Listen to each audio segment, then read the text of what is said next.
Hi there, Tess here again, and I want to continue today with the little educational series on toxicity and detoxification.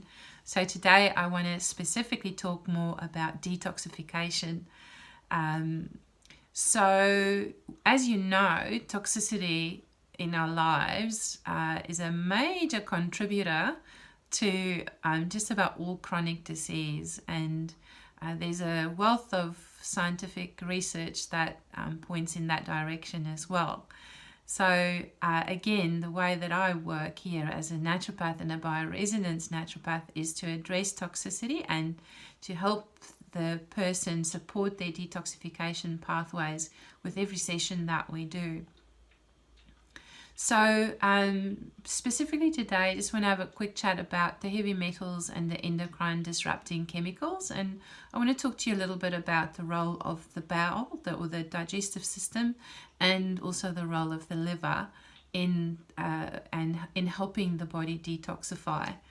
So we're going to delve a little bit deeper. So just so you know that in terms of heavy metals, that's probably one of the highest incidence of toxicity that I find here in this clinic would be from heavy metals. And I always find things like mercury, lead, aluminium, cadmium, and even arsenic shows up when I test people. And often people with neurological conditions will show a variety and a mixture sometimes of these different heavy metals and toxins. So we actually know that heavy metals can cause tissue damage, all right? So brain neurological damage, Alzheimer's, Parkinson's, MS. Okay, I have a variety of clients who've been here with those conditions. Liver injury. I think most of us have, like probably 90% of us might have a sluggish liver or some issue with the liver, and it could be very much related to the heavy metals in our system.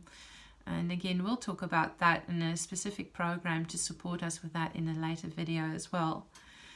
Kidney injury. So the major problem with heavy metals, and specifically mercury, is kidney injury. And then the other thing to consider, just not just tissue damage and impairment, and is that the heavy metals actually play a role in lowering our body's antioxidant activity, specifically glutathione, which is a major antioxidant in our system and specifically related to our liver function. So keep that one in mind, glutathione. I'll do something separate on heavy metals and electromagnetic frequency at another time. The other thing I see here would be obviously the damage done by our endocrine disrupting chemicals. Just think about the pharmaceuticals contain them: dioxins, PCBs, DDT and pesticides and Roundup, BPA in plastics, food cans, your detergents, your flame retardants, different foods containing different of these chemicals, and toys and cosmetics, and just everything has got something in it that will disrupt the hormonal system in the body. And so what they do is they can mimic our own hormones. So especially estrogen, some of the androgens, testosterone, and so it appears to the body it's like there's an increase in these hormones, and so you will actually start to experience some of the signs and symptoms of excess hormones, as we've mentioned in a previous video as well. The second thing these endocrine disrupting chemicals can do is they can bind to your receptors, and when they bind to the receptors, they can block the signals for your body to know what to do. Okay, so they're blocking the receptors. There's no interaction between your own hormones and the insides of your cells. So it becomes a bit of a mishmash mush of misinformation in there. And then thirdly, they can interfere with your own hormonal metabolism in the liver. So again, the liver comes into play here. And so when I look at the way that we actually take in so much of the toxicity into our system, what happens is that it really depletes our body's own antioxidants, and it really affects our body's ability to eliminate and to detoxify. So what happens in the end is that we accumulate toxins, especially in fatty tissue, brain tissues, fatty tissue, and fat cells around in our body. Will accumulate these toxins. Okay, and I'm talking specifically, there's more, but I'm talking specifically these chemicals that disrupt our hormones and the heavy metals that damage our tissues. All right, so it can lead to these inflammatory responses and a lot of oxidative species to be produced inside of our bodies, and that leads to dis-ease.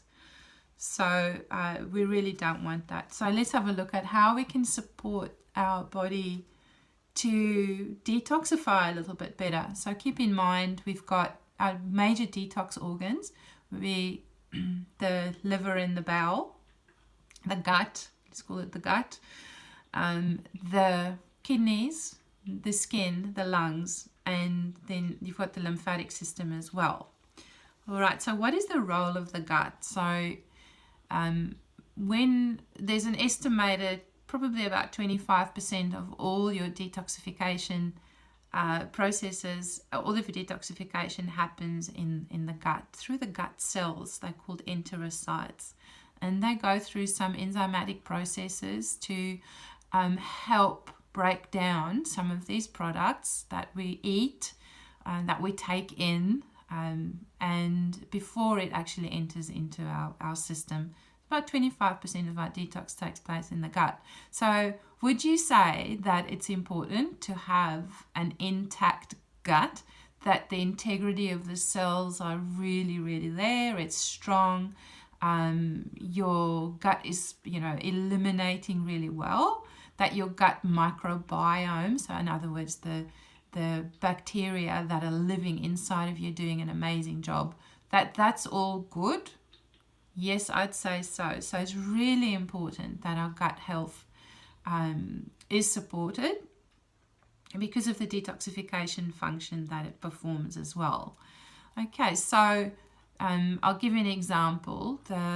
Your microbiome, which is your gut bacteria, these guys, the good guys, they actually bind up with the heavy metals as well, so that they can be released.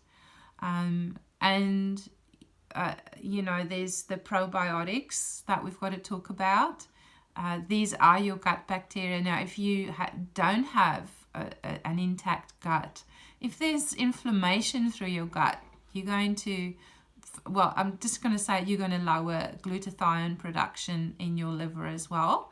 But the probiotics themselves, you need to look after your gut, and a few things that can help with that's probiotics, but species specific. I don't really go for a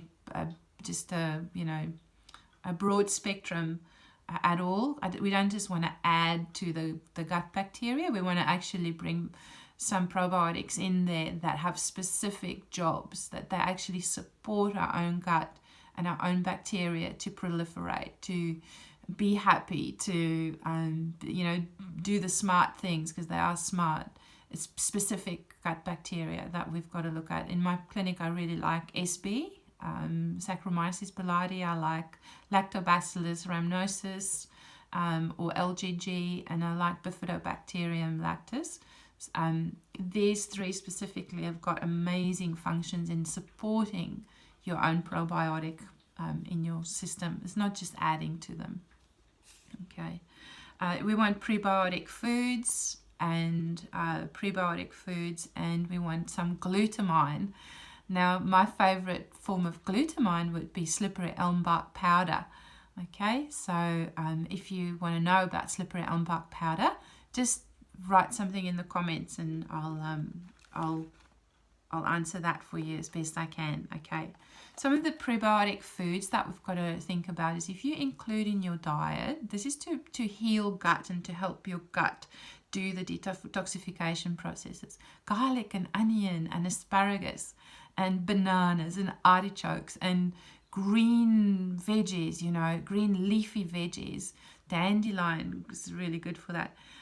Chicory root, barley, oats, apples are really good as well. Cocoa, flaxseed, there's many. Okay, you can look up prebiotic foods. They feed your probiotics, they feed your bacteria and the good ones. Okay, give them a good feed in your large intestine. And of course, people always ask about the fermented foods. Yeah, they are also probiotic containing foods, so you can include them. And of course, bowel motions, most important thing. Let's have a good bowel motion, soft, easy to pass on a daily basis. So let's look at the liver. The liver works on as I said, 2,000 functions. It's amazing. But its role in detoxification is one, I lost my train of thought there for a second. There are three phases of detoxification. The first one will be to take everything that you take in on your body, your skin, anything that goes into your system. The liver needs to handle that. And the first phase is to break all of those toxins down through the P450 pathways. That's enzymes. And now the products of those are highly, highly toxic to the body, some of them. So there's a second phase of the liver that's really important, because it will take those toxic metabolites and put them in a form that is easy for the body to excrete. Okay, so those would be very nutrient dependent. So that second pathway is nutrient dependent, and specifically, look at amino acids, you're looking at vitamins and minerals. So that pathway, the pathway that I want to just quickly touch on, is the glutathione pathway. And again, glutathione is involved here, and this is the pathway that will help your body excrete things such as pesticides, heavy metals, paracetamol, penicillin, alcohol, and petrochemicals. Okay, very important pathway. So how can you support that? Well, you can have things like Brussels sprouts. Hello, yum. Broccoli sprouts, very important. We eat broccoli every day in our family. Cabbage. Now listen to the next lot. Broccoli, okay, you'll find it. You'll see my finger pointing up there. There's something up there that might be familiar to a number of you. Look at the ingredients. Broccoli is in there, high dose.